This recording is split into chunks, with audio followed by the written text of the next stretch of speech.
Bismillahirrahmanirrahim. Assalamualaikum warahmatullahi wabarakatuh. Alhamdulillahirabbil alamin wassalatu wassalamu ala asyrafil anbiya'i wal mursalin sayyidina wa maulana Muhammadin wa ala alihi wa sahbihi ajmain. Qala Allah ta'ala fil Qur'anil Karim, a'udzu billahi minasyaitonir rajim. Innal ladzina qalu rabbuna Allah tsumma istaqamu tatanazzalu 'alaihimul malaikatu alla takhafu wa la tahzanu wa abshiru bil jannati allati kuntum tu'adun. Nahnu awliya'ukum fil hayatid dunya wa fil akhirah wa lakum fiha ma tashtahi anfusukum wa lakum fiha ma tad'un nuzulan min ghafurir rahim. Berbagai rahmat Allah Subhanahu wa taala telah di pagi hari ini, di hari ke-10 kita melaksanakan ibadah sahur. Allah Subhanahu wa taala masih memberikan kesempatan kepada kita semuanya untuk menikmati jamuan Allah Subhanahu wa taala. Di saat yang bersamaan juga mungkin ada saudara-saudara kita tadi yang sakit, barusan kita doakan. Bahkan mungkin ada juga sebagian kita, bukan sebagian kita, mungkin tetangga kita atau teman kita yang sudah mendahului kita semuanya. Di GBI itu persis ada yang malam pertama meninggal dunia. Di malam pertama meninggal dunia. Kalau tetangga saya di sini, di belakang, kan saya di Binong, dimakamkan juga di belakang makam sini. Itu sudah 6 orang Pak yang meninggal dunia. Salah satu yang terakhir meninggal dunia itu adalah 10 hari menjelang Ramadan. Ya, 10 hari menjelang Ramadan. Jadi memang ini adalah betul-betul kita harus menikmati, betul-betul harus mensyukuri nikmat yang Allah berikan kepada kita dengan melaksanakan kewajiban yang Allah perintahkan dan menjauhi larangan Allah Subhanahu wa taala. Tapi berhormat Allah Subhanahu wa taala, pada pagi hari ini insyaallah kita akan sama-sama mentadabburi salah satu ayat di dalam Al-Qur'an di surat ke-41, surat Fussilat, ya, di ayat ke-30, 31 dan 32. Berhormat Allah Subhanahu wa taala, surat ini sebenarnya ada kaitannya juga dengan surat Hud ayat 112. Surat Hud ayat 112 yang disebutkan kata Rasul, syayyabatni Hudun wa akhwatuha, membuat aku beruban surat Hud dan teman-temannya. Ketika ditanya, ya Rasulullah, kenapa membuat engkau beruban? Karena satu ayat di dalam surat Hud, fastaqim kama umirta wa man taba ma'aka, perintah istiqomah yang diperintahkan oleh Allah Subhanahu wa taala kepada Rasul sampai membuat Rasul beruban. Kita juga beruban Pak, cuman karena apa? Itu bedanya gitu ya. Rasulullah SAW sampai kaitan dengan bab istiqomah ini, beliau sampai beruban seperti itu. Dan kita akan mengkaji ayat ini. Di ayat ke-30 ini sebenarnya berhormat Allah Subhanahu wa taala, kata Syekh Muhammad Zuhaili, kalau kita membahas ayat ini ya, tidak lepas kata beliau dari ayat sebelumnya. Ayat-ayat sebelumnya itu adalah merupakan lanjut ayat ini, ayat 30 ini adalah lanjutan daripada ayat sebelumnya. Di ayat sebelumnya Allah Subhanahu wa taala menjelaskan tentang orang-orang musyrik dan bagaimana kesudahan mereka. Kemudian setelah itu Allah jelaskan orang-orang yang beriman dan istiqomah dalam keimanannya. Tujuannya apa? Liyatabayyanal farqu bainal mu'mini wal kafir. Untuk membedakan mana orang mukmin, mana orang kafir. Dalam ayat seperti itu. Kemudian wa bainat thayyib wal khabith. Untuk membedakan inilah orang baik, ini orang buruk. Jadi Allah senantiasa membandingkan. Bahkan kalau tahun kemarin saya bahas surat Al-Kahfi salah satunya, tadabbur surat Al-Kahfi. Di dalam surat Al-Kahfi ayat ke-29 itu disebutkan faman syaa'a falyu'min wa man syaa'a falyakfur. Setelah Allah menjelaskan itu, sebenarnya pilihan buat kita. Mau jadi orang kafir silakan, mau jadi orang beriman juga silakan. Tapi masing-masing punya konsekuensi, punya resikonya. Orang kafir disebutkan inna a'tadna lil kafirina wa qulil haqqu min rabbikum faman syaa'a falyu'min wa man syaa'a falyakfur. Inna a'tadna lil zalimina naran ahata bihim suradiquha. Kata Allah Subhanahu dalam ayat ini, bagi orang yang zalim, maksudnya orang-orang kafir, aku telah siapkan buat mereka neraka naran ahata bihim suradiquha. Neraka yang di sekelilingnya itu apa? Bahasa kitanya suradiquha itu di sekelilingnya itu adalah api yang sangat panas, sehingga para mufassirin mengatakan suradiquha itu adalah benteng api neraka itu perjalanan 40 tahun panjangnya. Kebayang gitu ya. Jadi kalau sudah masuk neraka tuh satu, bentengnya jauh, kedua ditutup rapat-rapat, ketiga orang yang dimasukkan ke dalam api neraka itu diikat sehingga tidak bisa kabur. Nah ini yang lebih mengerikan lagi, penjaga neraka itu tidak pernah senyum dan nggak bisa disogok, itu masalahnya. Kan ada di dunia apa ya, seketat apapun penjara masih mungkin keluar, masih mungkin. Kenapa? Karena yang jaganya manusia. Coba kalau penjara itu yang jaganya malaikat. Kenapa? Karena malaikat mah nggak butuh duit gitu. Sebutkan di dalam Al-Quran, namanya malaikat itu disebut apa? Malaikat penjaga neraka itu tidak pernah senyum. Ini menunjukkan orang kafir. Bahkan ketika minta minum, dikasih minuman. Tapi minumannya itu adalah air yang mendidih, dicampur dengan besi. Ya. Dicampur dengan besi. Belum meminum juga baru gini aja, mukanya dekat langsung gosong. Saking panasnya air tersebut. Itu orang kafir. Tapi kalau bagi orang yang beriman, Allah sediakan buat dia surga Allah Subhanahu wa Ta'ala. Itu dalam surat Al-Kahfi. Nah, termasuk juga di dalam surat Fussilat ini, Allah menjelaskan orang-orang kafir dulu seperti ini, baru setelah itu Allah menjelaskan orang-orang yang beriman. Maka di ayat ini, ayat ke-30 ini disebutkan bahwa asbabun nuzul surat ini adalah bahwa apa kata Abdullah bin Abbas, nuzilat hadhil ayati fi Abi Bakar As-Siddiq. Ayat ini turun pada seorang sahabat bernama Abu Bakar. Abu Bakar ini subhanallah ya, seorang sahabat yang paling rajin beribadah. Jadi banding sahabat lain, sehingga orang yang paling mulia itu adalah Rasul, kemudian Abu Bakar. Dan salah satu rahasianya kenapa Abu Bakar itu semangat melaksanakan kebaikan, salah satunya apa ya? Adalah, saya sempat baca di tulisannya Syekh Mazid Abdul Furej, salah satunya adalah bahwa sofa'ul qalbi minal hidbi wa amradil qalb, karena bersihnya hati beliau dari penyakit hati lah bahasa kitanya, iri, dengki, dan sebagainya. Sok Bapak Ibu, bayangkan saya kalau Bapak Ibu mau ke masjid, pas di masjidnya ada musuh, kira-kira jadi kamar pasti nggak bakalan ke masjid. Kalau kita ada musuh, kalau ada musuh nggak bakalan ke masjid, itu udah pasti. Ya. Kenapa? Karena berarti apa? Ini menunjukkan bahwa sakit hati ini berbahaya. Saya pun ada di salah satu masjid, itu dulu rajin ke masjid, kemudian sekarang tidak rajin ke masjid lagi, bahkan masjidnya digembok sama dia. Kenapa? Karena sakit hati. Sakit hati apa? Ya, qadarullah gitu ya, mungkin ya namanya juga di masyarakat gitu. Ada sesuatu gitu. Dia merasa saya ini pembangunan masjid dulu saya bangun bla bla bla dan sebagainya. Kenapa saya pas mencalonkan tidak kepilih? Akhirnya apa? Akhirnya masjid lantai 2 digembok, Pak. Ustaz dengan ngarang, enggak, orang saya pernah ke masjid itu. Ini kan kejadian. Kenapa? Karena penyakit hati. Tapi atau bisa jadi ada orang yang gak mau ke masjid, kenapa?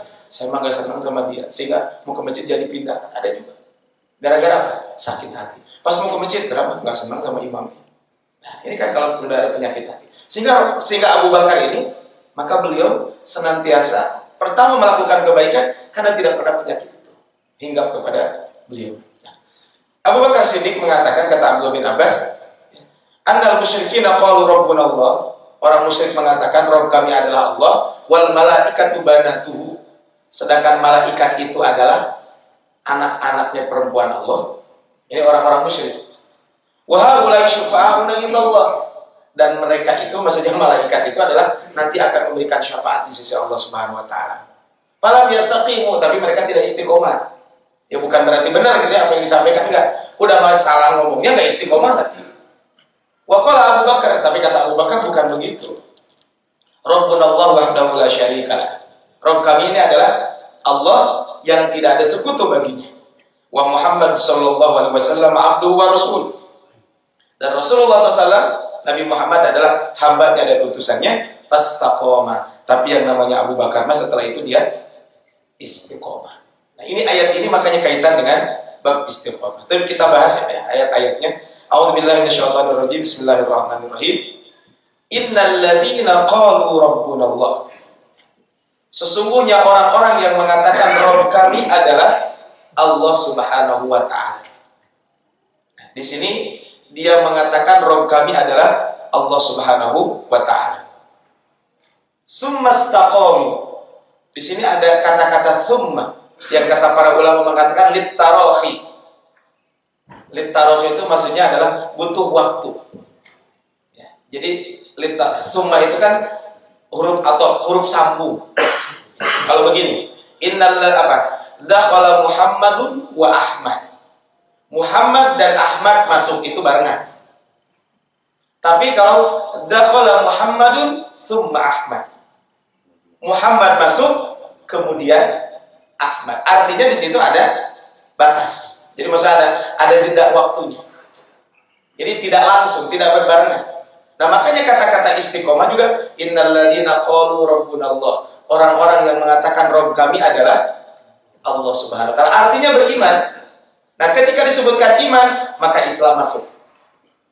Jadi kalau dalam satu ayat disebutkan iman saja, berarti maksudnya adalah keimanan dan aplikasinya dalam kehidupan sehari-hari. Makanya orang yang mengatakan innalladzina qalu rabbunallah, yaitu orang-orang yang meyakini, mengakui rububiyah Allah, bahwa Allah itu adalah Rabb dengan mengesakannya, bahwa la syarikalah, summa damu 'ala tauhid, kemudian summastaqamu, kemudian mereka terus-menerus berada dalam keimanan tersebut.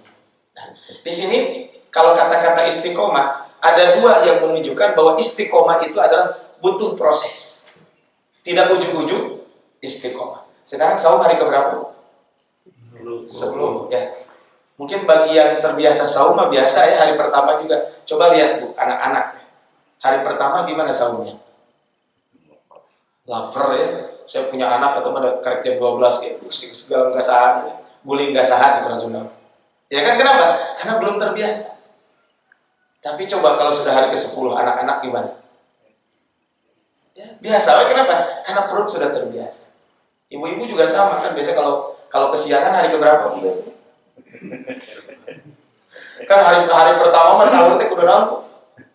Opor, kemudian rendang, kemudian soto gitu. Wah, itu mah hari-hari awal ya, walaupun diawali dengan Indomie gitu. Indomie soto ayam gitu. Kan hari-hari pertama wah, sahur teh kudu makanan gitu. Tapi kalau sudah ke-15 mah kesiangan ceplok telur gitu. Biasa aja. Kenapa? Karena sudah terbiasa. Makanya ini juga rahasianya gitu. Mungkin bisa, bukan rahasia, mungkin bisa kita ambil hikmah. Kalau kita Idul Fitri dengan Idul Adha, apa bedanya sholatnya? Kalau Idul Fitri disunnahkan makan dulu kan? Artinya makan itu membatalkan. Kalau Idul Adha disarankan tidak makan dulu, kemudian nanti makan kambing atau sapi ataupun hewan kurban yang kita sembelih. Cuman masalahnya asar karek dibagikan. Masalahnya asar karek dibagikan itu repot gitu ya. Jadi akhirnya mah panitia membuat opor heula gitu ya. Jadi bukan membuat. Nah, makanan dulu. Nah, kalau kita Idul Fitri coba gimana? Nggak kerasa lapar? Kenapa? Karena memang sudah terbiasa, perut kita sudah terbiasa. Maka di sini pertama menggunakan kata summa, artinya kemudian. Namanya kemudian kan tidak berbarengan. Orang mengatakan Rabbunallah, Rabb kami adalah Allah, apa langsung disebut istiqomah? Enggak. Dilihat dulu. Kemudian yang kedua, istaqomu, itu kata para ulama, asal katanya koma. Koma itu maknanya berdiri, lawan dari duduk. Koma itu lurus, lawan dari bengkok. Tapi kalau koma, kalau dalam bahasa Arab, alif, sin, ta di awal, ada 3 huruf ini, alif, sin, ta. Ya, dibaca ista. Ya. Istaghfaro, asal katanya ghafaro, artinya mengampuni. Kalau istaghfaro, meminta ampun. Koma artinya lurus, artinya berdiri. Kalau istaqoma, meminta lurus, meminta berdiri. Artinya istiqomah itu perlu proses. Ada permintaan, kemudian juga harus ada usaha terus-menerus, baru itu yang namanya istiqomah. Makanya di sini kata Allah, orang yang mengatakan Rabb kami adalah Allah, tsumastaqamu. Bahkan dalam hadis riwayat Imam Muslim. Dalam hadis riwayat Imam Muslim disebutkan bahwa dari seorang sahabat bernama Sufyan bin Abdullah Ats-Tsaqafi. Qala qultu ya Rasulullah. Beliau mengatakan, ya Rasulullah, haditsni bi amrin a'tasimu bihi. Ya Rasulullah, ceritakan kepadaku atau kabarkan kepadaku tentang satu urusan yang aku akan berpegang teguh dengan urusan tersebut. Dalam hadis lain, ya Rasulullah, ajarkan kepada saya satu amalan yang saya tidak akan pernah bertanya kepada selain engkau. Apa perintah Rasul? Kul, katakanlah, amantu billah tsumma istaqim. Katakan aku beriman kepada Allah, kemudian istiqomahlah.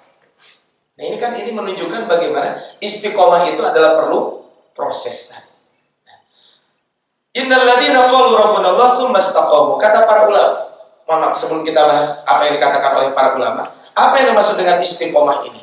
Ini kata para sahabat Nabi SAW. Kita lihat apa yang disampaikan oleh Abu Bakar, Umar, Utsman, dan Ali. Apa yang dimaksud dengan istiqomah? Abu Bakar Siddiq pernah ditanya kaitan dengan istiqomah. Apa kata beliau? Istiqomah itu adalah alla tusyrik billahi syai'an. Istiqomah itu adalah tidak menyekutukan Allah. Oke, sesuai dengan ayatnya, Rabbunallah tsumma istaqamu. Orang yang tidak menyekutukan Allah pasti akan beribadah kepada Allah Subhanahu wa ta'ala. Kata Umar bin Khattab bahwa al-istiqamatu an tastaqimu 'ala al-amri wan nahi. Orang istiqomah itu adalah dia lurus dalam melaksanakan perintah dan menjauhi larangan. Wala tarumu raghanis ta'ala. Kemudian dia tidak pergi seperti perginya Musa. Jadi tetap konsisten dalam melaksanakan kewajiban dan menjauhi larangan. Utsman mengatakan akhlasul amal lillah. Kalau kata Utsman bin Affan, beliau mengatakan istiqomah itu adalah beribadah karena ikhlas karena Allah Subhanahu wa taala. Makanya ada yang seorang ulama mengatakan, Syekh Utsman bin Taimiyah mengatakan begini, "Ma la yakunu lillahi la yanfa'u wa la yadum." Orang melaksanakan sesuatu bukan karena Allah tidak akan pernah konsisten. Melaksanakan sesuatu bukan karena Allah tidak akan pernah konsisten dan tidak akan pernah bermanfaat. Wa ma yakunu lahu, adapun orang yang beribadah karena Allah Subhanahu wa taala, maka dia akan istiqomah. Nah, ini makanya pentingnya istiqomah. Apa? Penting. Kenapa kata Utsman bin Affan mengatakan keikhlasan? Karena keikhlasan itu akan mengundang istiqomah. Ibarat Allah Subhanahu wa taala. Atau tarawih di sini sudah banyak kemajuan atau sudah banyak kemunduran? Kemajuan. Kalau tadi malam nggak kemajuan. Kalau tadi malam malah sampai keluar ya. Karena tadi malam banyak tamu dari luar gitu ya. Ustaz apa kan di media sosial yang musim kan. Kedatangan tamu gitu ya. Jadi anu boga masjid ukhuwah malah kan dia saya tidak ka ukhuwah. Ya kan malam ada wali kota ke sini ya. Ya, saya malah di ukhuwah gitu. Nah, enggak, coba bayangkan gitu ya. Orang bisa dalam hadis Nabi disebutkan man qama ramadhana imanan wa ihtisaban. Siapa yang melaksanakan qiyam Ramadan karena keimanan dan mengharapkan pahala dari Allah. Orang kalau mengharap pahala dari Allah, dia akan semangat melakukan tarawih. Ini menunjukkan seperti itu. Makanya dalam ayat ini sekali lagi diulangi, kata Utsman bin Affan mengatakan seperti itu. Kalau kata Ali bin Abi Thalib, istaqamu ad-daw al-faraid.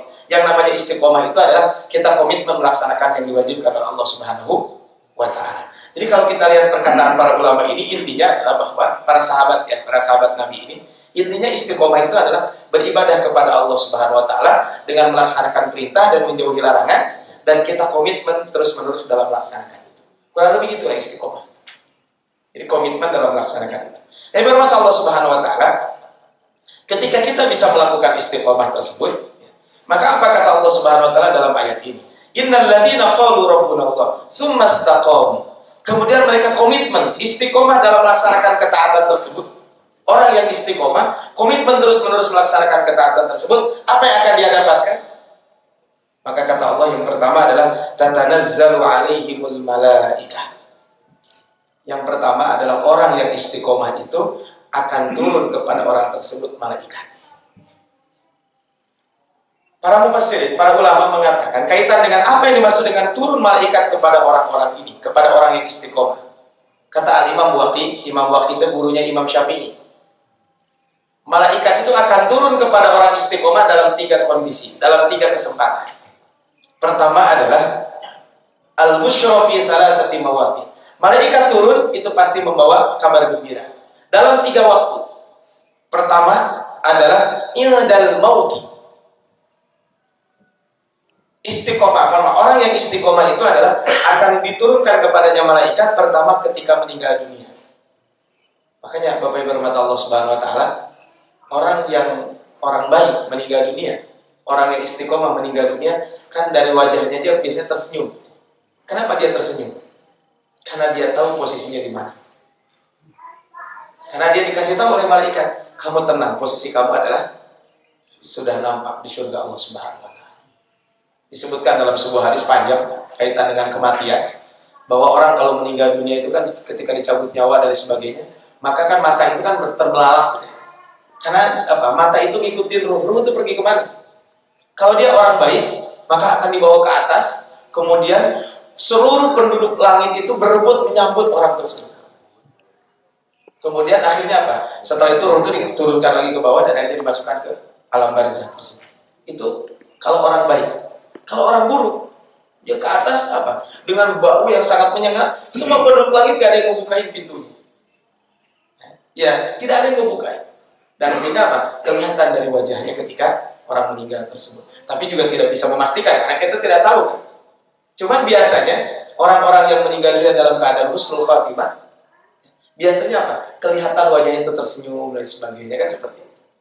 Coba lihat para syuhada. Mungkin Bapak Ibu sekarang di zaman medsos kan ada orang yang meninggal dunia berperang di mana, di Palestina atau di mana. Begitu beliau syahid, itu wajahnya tersenyum. Kenapa? Karena dia dapat kabar gembira ketika mau. Kemudian wabil qabri, ketika di kuburan. Maksudnya apa? Setelah meninggal dunia kan di alam kubur, maka orang tersebut diberikan kabar gembira. Orang kalau sudah meninggal dunia punya cita-cita. Terus pernah saya sampaikan di sini. Punya cita-cita. Salah satu cita-cita orang yang meninggal dunia itu adalah ingin kembali ke dunia. Ngapain kalau orang baik ingin kembali ke dunia untuk apa? Untuk memberikan kabar gembira kepada keluarganya. Cuman masalahnya tidak bisa izin. Itu masalahnya. Tidak bisa izin dulu. Dia izin ke malaikat. Da'uni hatta adhaba fa ubashshiru ahli. Izinkan saya untuk pergi, saya mau ngasih kabar gembira kepada keluarga saya. Ini disebutkan dalam sebuah hadis. Imam Ahmad meriwayatkan tadi tentang kisah orang yang meninggal dunia, ruhnya dibawa ke atas kemudian turun lagi ke bawah, kemudian nanti dikubur ditanya dengan 4 pertanyaan. Tapi 4 pertanyaan ini sudah jelas kita tahu pertanyaan ini, tapi tidak bisa bawa contekan, itu aja masalahnya. Jadi nanti kalau sudah meninggal dunia nggak bisa bawa contekan. Itu adalah tergantung amal ibadah kita yang akan menjawab bisa menjawab atau tidak pertanyaan tersebut. Ketika selesai menjawab, maka Allah menyeru kepada malaikat, hamparkan buat dia permadani dari surga, bukakan pintu surga sehingga dia mendapat angin surga. Kemudian setelah itu dia ditemani oleh seseorang yang sangat ganteng.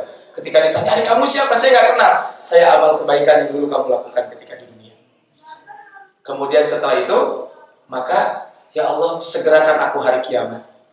Kalau tahu nikmat seperti ini, segerakan saya biar hari kiamat. Kemudian dalam hadis riwayat Imam Abu Daud, setelah mendapatkan itu disebutkan, ya Allah, wahai malaikat, da'uni, tinggalkan aku, hatta adhaba fa ubashshiru ahli, supaya saya bisa memberitahu kabar gembira kepada keluarga saya. Jadi di kuburan aja sudah mendapatkan. Makanya kita berlindung kan setiap hari dalam sholat, Allahumma inni a'udzubika min adzabi jahannam wa min adzabil qabr. Dari siksa kubur. Artinya kan ada siksa kubur berarti ada nikmat kubur. Ada nikmat kubur. Ya Alhamdulillah Bapak Ibu, tempat tinggalnya dekat dengan kuburan. Cuman makin dekat dengan kuburan biasanya makin lupa terhadap kematian. Coba Pak, saya pernah memakamkan orang malam-malam di belakang sini. Itu pas buka pintu itu langsung kuburan. Itu mungkin udah lupa lagi dengan kuburan itu. Bahkan ada di salah satu tempat katanya, di tengah rumah itu di tengah-tengah kuburan. Tapi ya bukan kita takut dengan kuburan, tapi harus banyak mengingat yang namanya kematian. Jadi yang kedua adalah indal kubur. Yang ketiga adalah indal ba'ts. Yang ketiga, malaikat akan turun kapan? Ketika dibangkitkan. Nanti ketika yaumil kiamah, ketika dibangkitkan oleh Allah Subhanahu wa ta'ala, maka tatanazzalu alaihimul malaikat. Subhanallah, orang yang istiqomah akan turun kepada dia malaikat. Apa? Membawa kabar gembira. Kemudian yang kedua, alla takhafu wa la tahzanu. Kalau dalam bahasa sederhananya adalah orang istiqomah itu adalah at-tuma'ninatu was-sakinah. Orang yang istiqomah itu adalah hidupnya akan tenang. Kenapa? Karena malaikat turun kepada orang tersebut, kata malaikat, alla takhafu wa la tahzanu. Kamu gak usah khawatir dan gak usah takut. Kata Imam Atha, ya.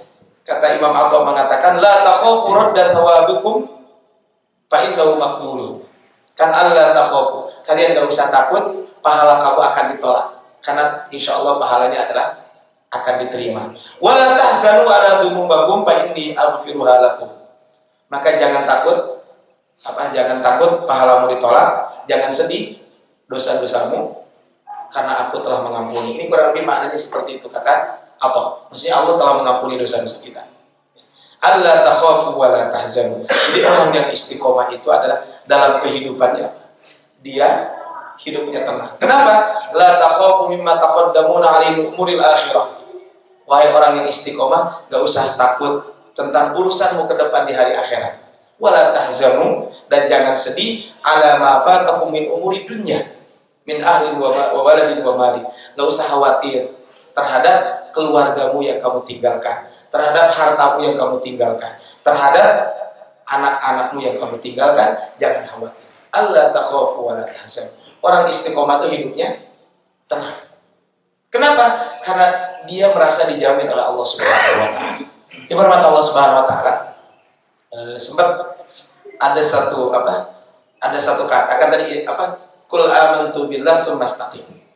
Yang unik itu begini. Iman, aman, amanah itu satu kata asalnya. Iman, aman, amanah itu asal katanya sama. Asal katanya aminah. Hamzah mim nun.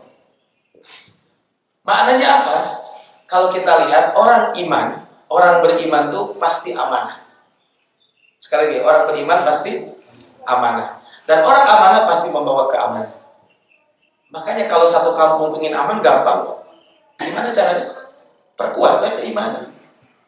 Ya, perkuat keimanan. Satu kampung, satu daerah ingin aman, perkuat saja keimanan. Kalau keimanan tidak kuat, sok sekarang Bapak Ibu, ada nggak orang yang sedang sholat mencuri? Pasti udah sholat kan mencuri. Ada ke sholat Allahu Akbar mau pura-pura sholat kan? Ya, oh iya pasti kan orang ke masjid, walaupun ada CCTV dan sebagainya, itu bagian dari sarana. Gitu.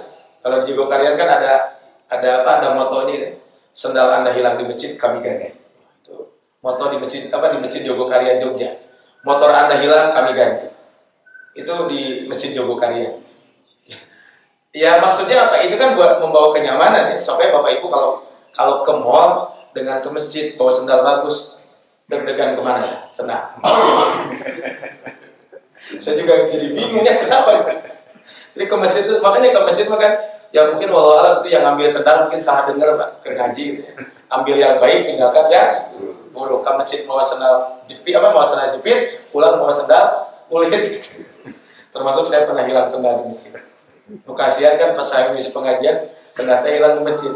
Sendalnya udah butut gitu ya. PDKM-nya gak enak kan. Kesenap saya bisa nyarap sendal kan. Jadi pulang saya dapat sendal bagus. Nggak, ini kan menunjukkan apa? Iman, amanah. Kemudian akan membawa keamanan. Kenapa orang iman itu akan membawa keamanan? Karena apa? Karena orang beriman itu pertama, dia merasa diawasi oleh Allah Subhanahu wa Ta'ala. Dan dia tidak akan mengambil hak orang lain. Kenapa? Karena bagi dia sudah ada jaminan. Sudah dijamin oleh Allah Subhanahu wa Ta'ala. Rizki apapun sudah dijamin. Tinggal kita mencari. Coba lihat dalam surah Al-Baqarah 1 di ayat 172. Ya ayyuhalladzina amanu kulu min thayyibati ma razaqnakum. Wahai orang yang beriman, makanlah dari yang baik dari rezeki yang telah Allah berikan kepada kalian. Jadi rezeki yang baik yang telah Allah berikan, artinya rezeki kita itu sudah ada, sudah dijamin. Sehingga orang beriman itu tugasnya adalah hanya mencari rezeki. Kenapa? Karena rezeki itu sudah dijamin. Tinggal berusaha secara manusiawi dan rezeki sudah dijamin oleh Allah Subhanahu wa Ta'ala. Ada yang cikurang sudah mati suk-suk tidung-dung gitu. Nah kalau bukan rezekinya tetap. Tapi kalau sudah rezekinya pasti tidak akan salah alamat. Makanya tinggal kita mencari rezeki tersebut. Diusaha semaksimal mungkin kita cari sesuai dengan apa aturan-aturan dalam Islam selama tidak melanggar syariat Allah Subhanahu wa Ta'ala, dan itu adalah tugas kita mencari rezeki tersebut. Sehingga kenapa? Orang yang istiqomah Allah takhafu wa la tahzan. Enggak usah khawatir urusan akhirat, enggak usah takut, enggak usah juga sedih kalau apa yang kaitan dengan dunia. Orang istiqomah, Allah memberikan anak, itu rezeki. Tidak diberikan anak, itu juga rezeki. Alhamdulillah. Orang beriman kan harusnya alhamdulillah terus. Mencukur rasa nama untung. So, ya. Kakak saya pernah kecelakaan, Pak. giginya tanggal 2, ini ketabrak apa? Naik motor ditabrak dari belakang. Giginya tanggal 2, pelipisnya juga apa? Sampai luka, lecet. Kemudian kata tetangga teh, untung tibelah itu mobil. Coba kebayangkan, untung tibelah itu. Maksud untung itu bahasa kitanya, alhamdulillahi ala kulli hal. Segala puji bagi Allah SWT atas segala sesuatu. Kenapa? Karena ini semuanya adalah dari Allah SWT. Makanya menarik nih, Umar Ibn Khattab tuh seberat apapun ujian kata beliau alhamdulillah. Sampai bingung, nah mengucapkan alhamdulillah, alhamdulillah cenah apa? Ujiannya masih kaitan dunia, bukan urusan agama. Agama malah lebih berat ujiannya. Yang kedua kata beliau, alhamdulillah saya masih bisa bersabar. Yang ketiga, alhamdulillah saya masih dapat pahala.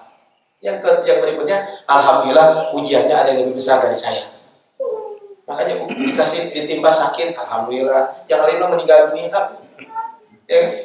Ya kita punya anak, ya alhamdulillah. Belum punya anak, kalaupun seandainya ada yang belum punya anak, ya alhamdulillah juga. Kita masih punya pasangan, yang lain belum punya pasangan. Yang belum punya pasangan, alhamdulillah juga. Kenapa? Ya walaupun belum punya pasangan, ya Allah masih memberikan nikmat yang lain. Maka Allah takhafu wa la tahzanu. Hidupnya tenang orang istiqomah. Saya kadang ngirim ya, kalau ke kampung ya, coba lihat kiai-kiai di kampung atau orang-orang yang istiqomah melakukan kebaikan, kayaknya hidupnya tuh adem banget gitu ya. Tenang banget. Kenapa orang melakukan pelanggaran syariat gitu ya? Melanggar hukum mencari rezeki dan lain sebagainya? Karena salah satunya dia merasa kurang terus. Kenapa? Karena dia tidak istiqomah. Kemudian yang ketiga, alla takhafu wa la tahzanu wa abshiru bil jannati allati kuntum tu'adun. Yang ketiga adalah orang istiqomah itu kata Allah, orang tersebut akan dimasukkan ke dalam surga Allah. Berikanlah kabar gembira supaya dimasukkan ke dalam surga. Dan surga ini adalah satu hal yang paling dinanti-nanti oleh kita semuanya. Dalam surat Ali Imran disebutkan, kullu nafsin dha'iqatul maut. Setiap kita pasti akan meninggal dunia. Wa innama tuwaffawna ujurakum yaumal qiyamah. Semua kita akan dibalas atas apa yang pernah kita lakukan. Tapi kata Allah, faman zuhziha 'anil nar wa udkhilal jannah faqad faz. Yang dibebaskan dari api neraka dimasukkan ke surga, itulah sesungguhnya yang mendapatkan kemenangan. Jadi kemenangan yang hakiki bagi seorang yang beriman adalah masuk surga. Makanya kemarin saya diminta kultum dalam salah satu kegiatan, salah satunya adalah tasyakur bin nikmah. Maka waktu itu saya sampaikan, la in syakartum la azidannakum. Ini kan ayat ini sering kita bahas. Seandainya jika kamu bersyukur maka akan aku tambah. Selama ini kan kalau kita bahas akan aku tambah tenang rezeki ya. Makanya bapak-bapak supaya bersyukur, supaya bertambah bersyukur kan. Rezeki supaya ditambah oleh Allah adalah bersyukur. Ibu juga sama. Tapi apakah hanya rezeki saja? Ternyata bukan. Yang akan ditambah la in syakartum la azidannakum. Kalau kita bersyukur maka akan Allah tambah. Pertama ziyadatul iman, bertambah keimanan. So kalau kita bersyukur, keimanan kita kan makin bertambah. Keimanan kita pasti makin bertambah. Bulan kemarin saya ke rumah sakit Hasan Sadikin. Terakhir saya ke rumah sakit Hasan Sadikin, masuk ke rumah sakit itu tahun 2006 kalau nggak salah. Itu masuk ke rumah sakit Hasan Sadikin. Memang kemarin akhir tahun juga ke Hasan Sadikin, cuma nggak sampai masuk ke dalam. Cuman bibi istrinya paman saya itu meninggal dunia. Saya ngejemput gitu ya, mau dibawa ke Cianjur jenazah. Jadi ternyata pas saya datang, jenazah sudah siap di ambulan. Jadi begitu saya nyampe situ, nggak turun dari mobil, udah langsung berangkat ke Cianjur. Nah bulan kemarin saya ke rumah sakit. Kan begitu masuk, ada teman yang sakit dirawat. Kemudian lewat ke punten ya, yang jalur yang pendaftaran itu. Kan di situ yang BPJS dengan non BPJS kan sama pendaftarannya. Konternya itu dibuka jam 8, saya waktu itu setengah 8 udah nyampe, orang sudah ngantri banget yang sakit itu. Yang BPJS mah ada yang udah ada yang di belangkar, ada yang di kursi dan sebagainya, macam-macam. Coba kalau kita ke sana, pasti akan yang ada dalam kita subhanallah. Kita tambah keimanan, Allah itu betul-betul memberikan karunia kepada kita. Ziyadatul iman, kemudian ziyadatul amal. Otomatis kalau kita bersyukur, amal kita jadi bertambah. Kita bersyukur, alhamdulillah ini hari ke-10, makin semangat ibadahnya. Alhamdulillah Allah memberikan rezeki, makin semangat sedekahnya. Pasti ziyadatul amal. Kemudian ziyadatul iman, ziyadatul amal, kemudian ziyadatul ilmi. Ilmu juga pasti akan bertambah. Baru nanti ziyadatul rizki. Rizki kita juga akan bertambah. Tapi kalau yang 3 ini kan kembali kepada kita sebenarnya. Kalau ziyadatul rizki kan itu dari Allah Subhanahu wa ta'ala. Kemudian yang terakhir adalah, ini yang paling besar adalah sesungguhnya la in syakartum la azidannakum, itu adalah kita dimasukkan ke dalam surga Allah Subhanahu wa ta'ala. Maka betul adalah orang yang istiqomah itu apa? Wa absyiru bil jannati allati kuntum tu'adun. Kemudian berikutnya adalah nahnu awliyaakum fil hayatid dunya wa fil akhirah. Ini sebenarnya menguatkan poin yang kedua, as-sakinatu wat tuma'ninah. Orang bertakwa, orang istiqomah itu hidupnya tenang. Kenapa tenang? Karena kata Allah, nahnu awliyaakum fil hayatid dunya wa fil akhirah. Kata Allah Subhanahu wa taala dalam ayat ini bahwa sesungguhnya kamilah pelindung-pelindungmu dalam kehidupan dunia dan akhirat. Orang yang istiqomah itu adalah dia hidupnya tenang. Kenapa? Karena dilindungi oleh Allah Subhanahu wa ta'ala. Kalau kita sudah mendapatkan perlindungan Allah, dijamin Allah sudah menjaga kita. Sehingga kenapa orang yang beriman itu akan melahirkan keamanan? Salah satunya adalah orang beriman dekat dengan Allah. Ketika dia dekat dengan Allah, kata Rasul, ihfadillah yahfadka. Jagalah Allah, niscaya Allah akan menjagamu. Jadi kalau kita makin dekat dengan Allah, Allah pasti akan makin dekat dengan kita, dan Allah akan menjaga kita. Inilah yang pernah disampaikan di dalam hadis qudsi. Ketika kita mendekatkan diri kepada Allah dengan berbagai amal sunnah, setelah melaksanakan yang wajib tentunya, maka sampai Allah mencintainya. Di ujung hadis, kalau Allah sudah mencintai, jika kamu meminta kepada Allah, pasti akan aku beri.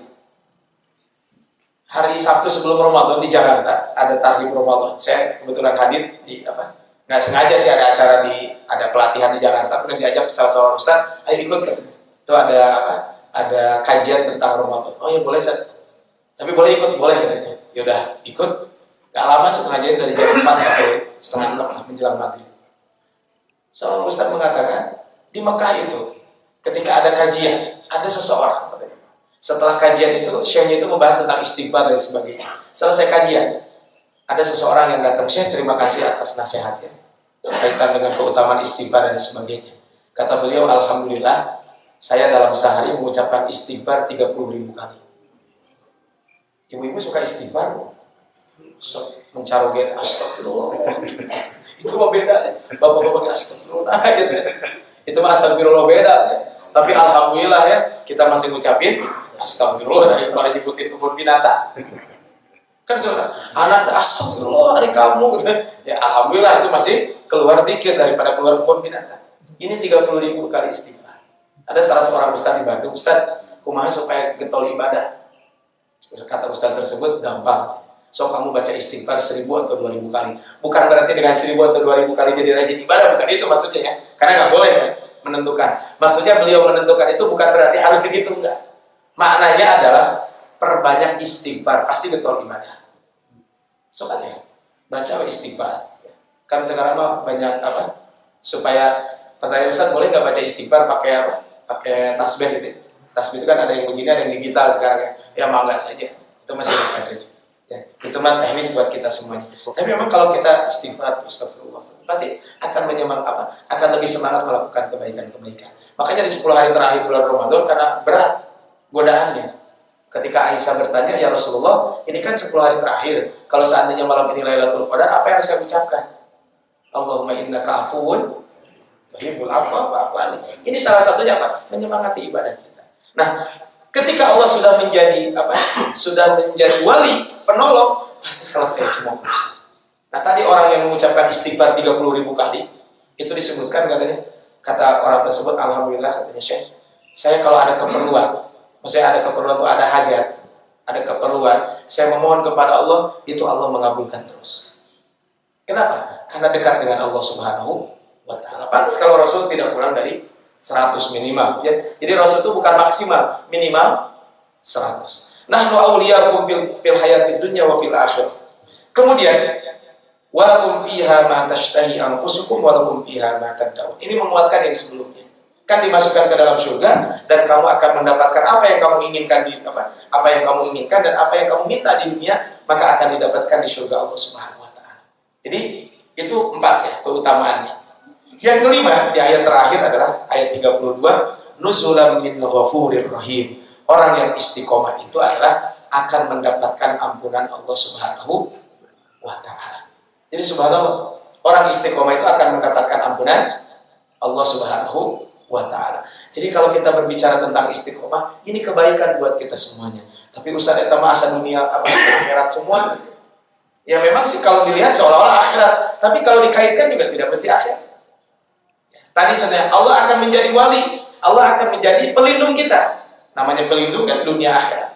Makanya dalam ayat lain, bisa lihat nanti dalam surat Al-Jin, dalam surat Al-Jin ayat ke 16, wa allaw istaqamu 'ala tariqatil asqainahum ma'an ghadaqa. Ini kaitan mungkin khusus ayat dibahas tentang dunia.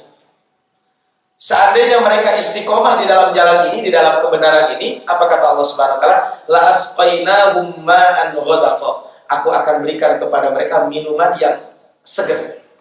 Kenapa disebutkan air? Ya, karena air itu adalah sumber kehidupan. Besok kita akan bahas tentang dunia. Dunia sering Allah sebutkan ibarat air.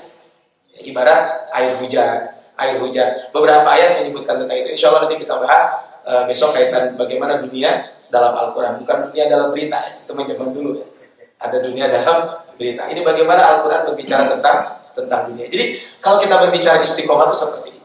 Jadi surat apa? Fussilat ayat 30 sampai 32 ini adalah berbicara tentang keistimewaan orang-orang yang istiqomah. Nah, yang jadi pertanyaan buat kita semuanya adalah ibu rahmat Allah Subhanahu wa taala.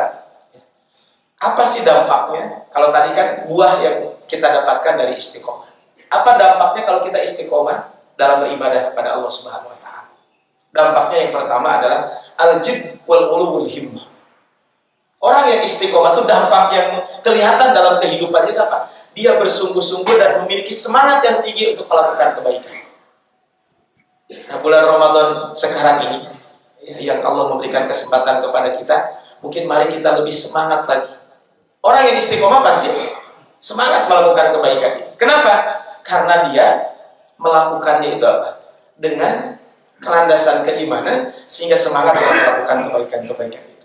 Lamma kanatul istiqamah tahmilu sahibuha 'ala taqayyud bidinillah wal wuquf inda hududihi wal istijabati li amrihi wal intihau an maharimihi tad'u istiqamati fi aqidati wa tasawwuratihi wa fi suluki wa ahkamihi lidha fa inna sabra 'ala takalifiha wa tab'atiha la yastatu 'alaihi mahazin wa la yarqi ilaihi illa asabul jiddi wat tashmir. Bagi orang kalau istiqomah itu sudah sampai kepada orang tersebut, dia komitmen dengan aturan Allah, melaksanakan perintah, menjauhi larangan, kemudian juga adalah dalam akidah, dalam perilaku dan lain sebagainya, maka itu kan perlu kesabaran. Untuk mencapai itu kan perlu kesabaran. Nah, orang yang sabar itu tidak mungkin bisa sabar kecuali kalau apa? Kecuali illa ashabal jiddi wat tashmir.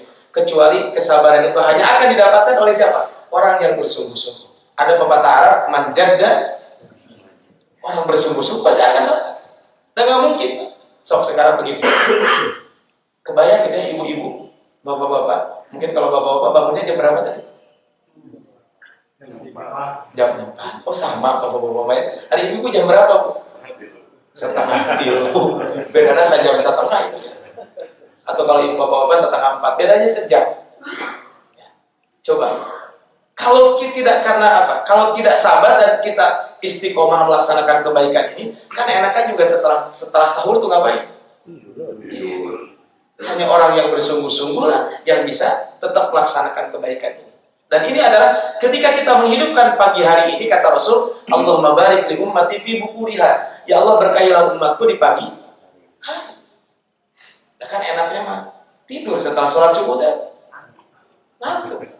Tapi kata para ulama mengatakan tidur setelah subuh itu dimakruhkan. Sebagian ulama mengatakan begitu. Tidak diharapkan. Sebagian memakruhkan. Kenapa? Karena ini adalah waktu yang penuh dengan keberkahan. Penuh dengan keberkahan. Rasul, Allahumma barik li ummati fi bukuriha. Sholat subuh berjamaah supaya ada berat. Kecuali orang-orang yang punya semangat yang tinggi. Makanya di sini ibu-ibu, bapak-bapak bisa mencari menantu. Cari yang sholat subuh berjamaah. Kenapa? Selimut aja yang berat itu diangkat. Coba aja Bapak mesti kita percaya Pak. Selimut dengan barbel beratan mana? Beratan barbel kan? Kalau secara fisiknya. Tapi buktinya banyak orang tidak ke masjid, kenapa? Karena selimut berat, kalau malam nanti hujan gitu. Udah capek, udah nggak gua jawab gitu dia. Kan enak gitu. Taraweh. Sekarang alhamdulillah sudah malam ke-10. Nanti kan kalau sudah malam ke-20 ya ada midnight sale di tetangga sebelah. Sudah mulai itu sekarang juga. Kan godaan, contohnya gak usah jauh-jauh di sana, di seberang sana kan ada masjid Trans Studio, ada mall Trans Studio. Sama ujungnya Trans Studio, bedanya masjid apa mall. Orang yang istiqomah semangat melakukan. Tadarus kan berat. Taraweh berat, apalagi nanti 10 hari terakhir udah taraweh, kudu masak, dan sebagainya. Kecuali orang-orang yang al-jiddi wa ulul himmah. Orang-orang itulah yang akan kuat dalam apa? Orang-orang yang punya semangat itulah yang akan mendapatkan itu. Kenapa? Karena dia istiqomah. Rasul mengatakan sholat subuh dan sholat isya sholat yang paling berat. Kenapa? Karena dengan keimanan dan yang bersungguh-sungguh bisa melaksanakan sholat subuh berjamaah. Seandainya kata Rasulullah SAW, orang tahu pahala sholat subuh berjamaah, dia akan merangkak ke masjid itu. Kenapa? Karena saking pentingnya sholat. Jadi yang pertama adalah al-jiddi wal ulul himmah. Jadi dampaknya adalah dia bersungguh-sungguh dalam melaksanakan kebaikan. Nah, hormat Allah SWT yang kedua adalah as-sabar. Orang yang istiqomah itu adalah dampaknya itu adalah as-sabar, teguh. Makanya tadi innal ladzina qalu rabbuna Allah tsumma istaqamu. Maka apa? Tadi yang disampaikan oleh Utsman bin Affan, oleh Umar bin Khattab, dia akan lurus, dia tidak akan seperti Musa masuk ke lubang sebenarnya, enggak, dia akan terus istiqomah dalam melaksanakan kebaikan itu. Kenapa? Kalau mustaqim qad arifa tariqahu. Orang yang istiqomah tahu jalannya yang mana. Wa amina bi da'watihi, dia aman dengan dakwah. Wa madha 'alaiha la yamil wa la yazil. Dia tidak akan belok ke kiri, belok ke kanan. Kenapa? Karena dia adalah sabitun. Orang tersebut adalah akan kokoh dalam melaksanakan kebaikan tersebut. Kemudian yang ketiga, orang yang istiqomah itu adalah asy'ur bin taqsir. Orang istiqomah itu dampaknya adalah dia akan terus merasa kurang dalam beramal itu. Kenapa Pak merasa kurang? Karena orang yang istiqomah akan merasa kurang. Kenapa? Lima kana tahqiqul istiqomah wa amrun sohban. Karena yang namanya merealisasikan istiqomah itu satu hal yang sangat kurang, yang sangat sulit. Kebayang Umar bin Khattab, kita tahu gimana kuatnya beliau dalam beribadah. Bahkan ada 3 ayat khusus turun tentang beliau. Salah satunya tentang perang Badar. Tentang tawanan perang Badar.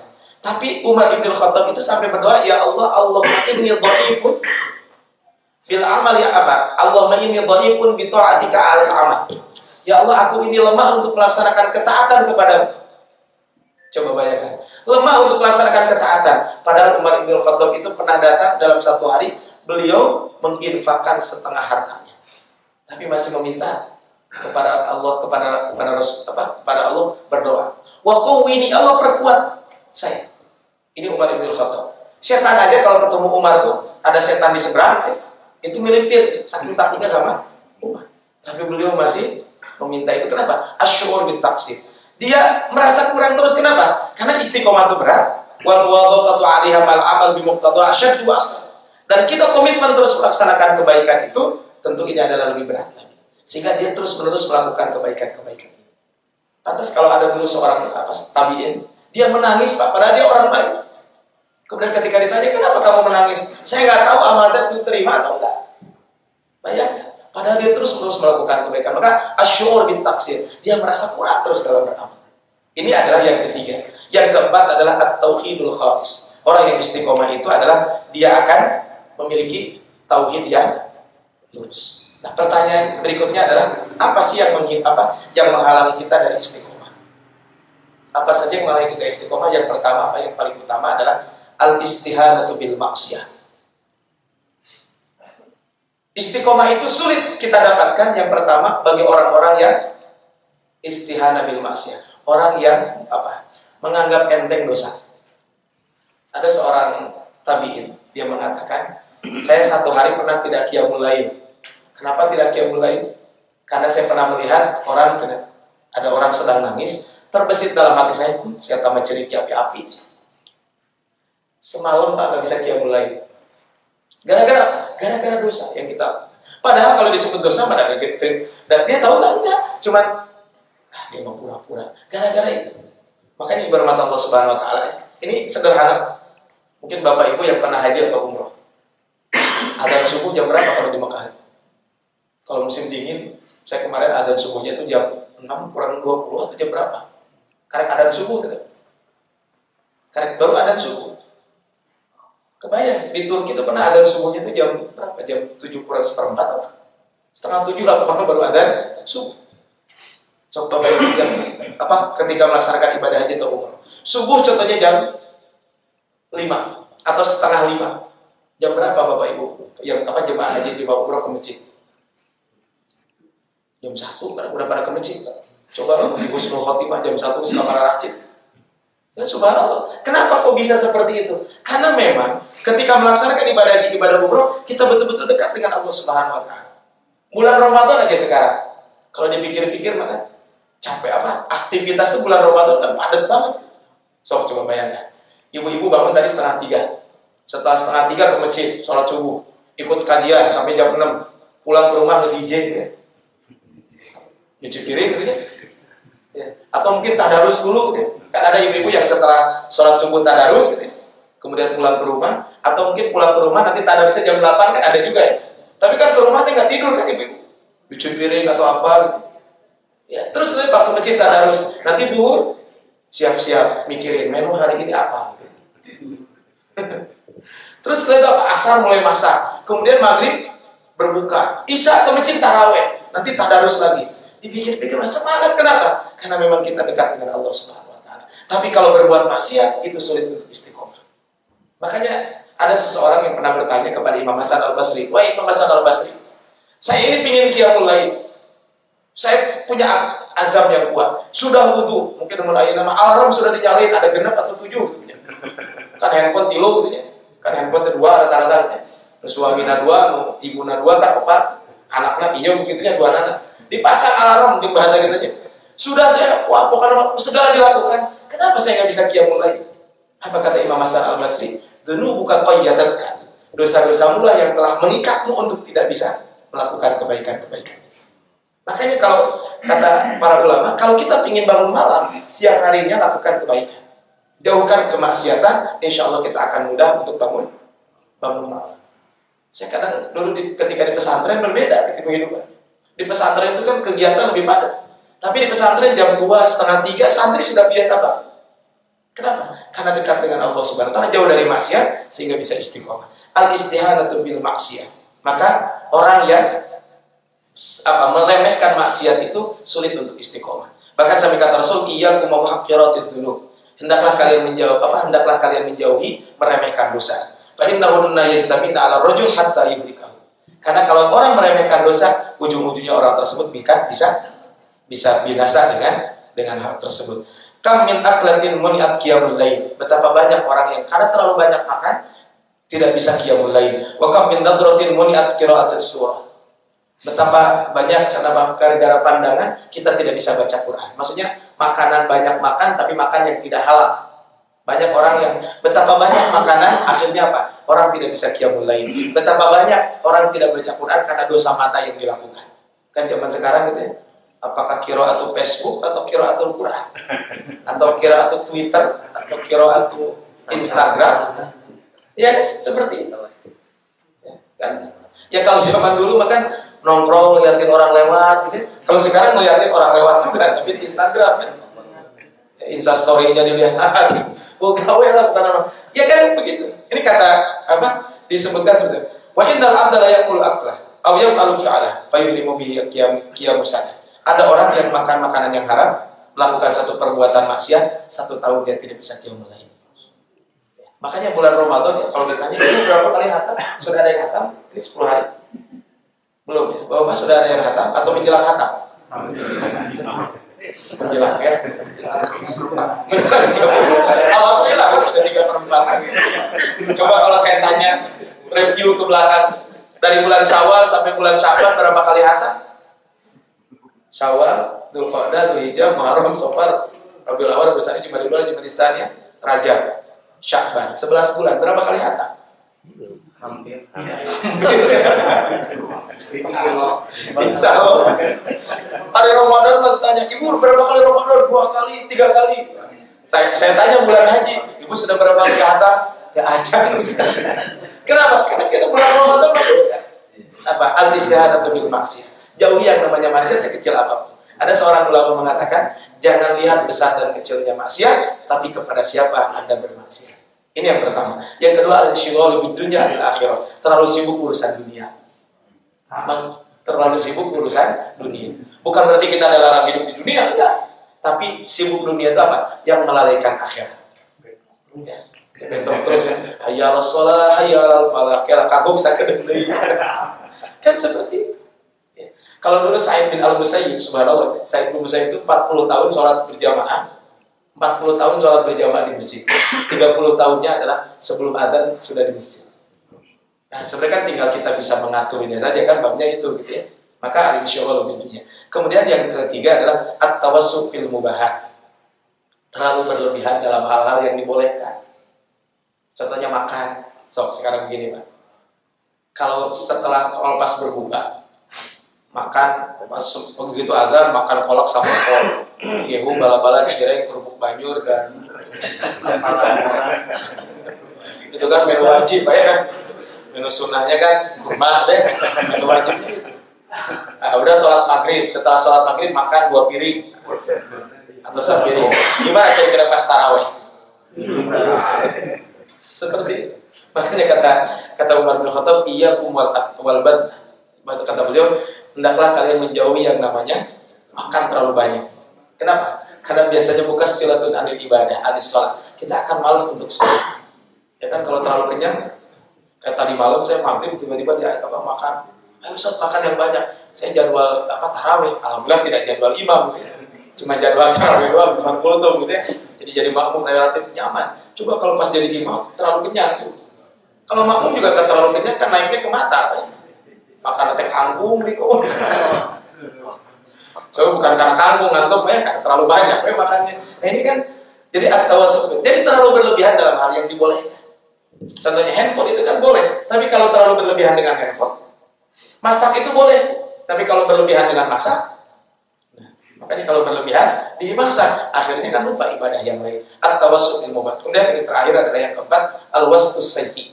Ketika kita memiliki teman-teman yang buruk, maka biasanya akan sulit untuk istiqomah. Terakhir ini saya sebutkan poin-poinnya saja.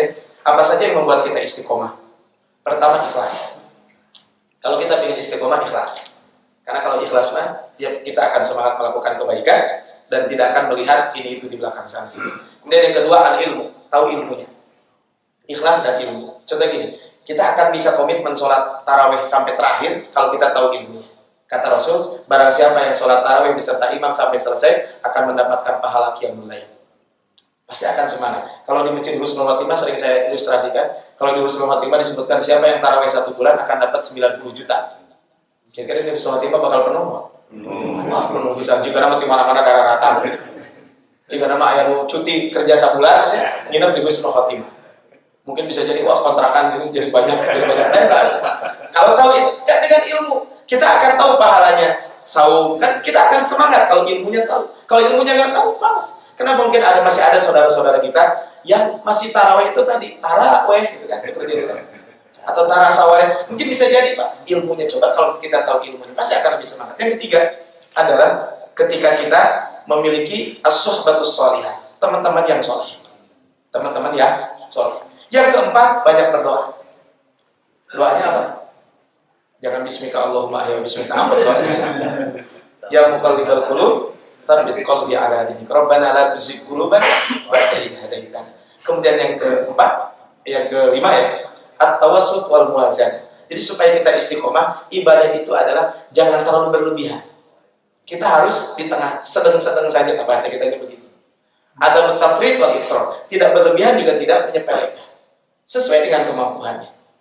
Ya makanya ketika ada dulu seorang sahabat yang saya mau qiyamul lail setiap malam tidak akan pernah tidur. Saya mau saum sepanjang tahun, kata Rasulullah.